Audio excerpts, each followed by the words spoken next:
दी बोली को देखने वालों का स्वागत है। अगर आपसे ये पूछा जाए इंडिया इज़ अ डेमोक्रेटिक और डिक्टेटरशिप कंट्री तो आपका क्या जवाब होगा? हम सब बचपन से पढ़ते आ रहे हैं India is a democratic country यानी India is by the people, for the people and of the people.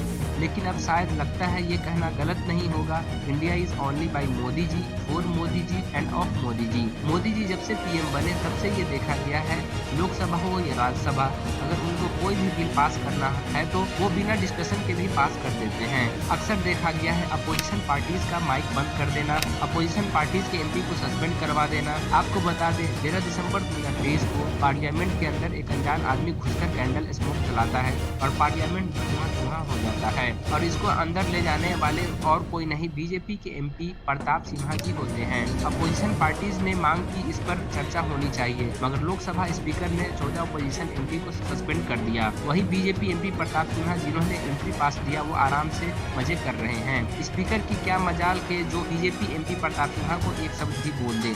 अब बात कर लेते हैं आखिर ऐसा क्या हुआ नए बिल में जो सारे अपोजिशन लीडर्स राज्यसभा छोड़कर बाहर चले गए। ये बिल नहीं, भारत के 140 करोड़ लोगों के अधिकार पर डायरेक्ट हमला है। इलेक्शन कमीशन की बात की जाए तो दिसंबर 2023 से पहले इलेक्शन कमीशन के अंदर पीएम होते हैं, दूसरा चीफ जस्टिस ऑफ इंडिया, तीसरा नेता प्रतिपक्ष। अब नया रूल के मुताबिक मोदी जी ने चीफ जस्टिस ऑफ इंडिया की ही छुट्टी कर दी। अब चीफ जस्टिस ऑफ इंडिया की जगह प्रधानमंत्री द्वारा नियुक्त एक कैबिनेट मिनिस्टर होगा और खुद पीएम और एक नेता प्रतिपक्ष होगा। ये मोदी जी के पार्लियामेंट एथिक कमेटी के जैसा लगता है, जहां बीजेपी के मेंबर्स ज्यादा है और अपोजिशन के कम।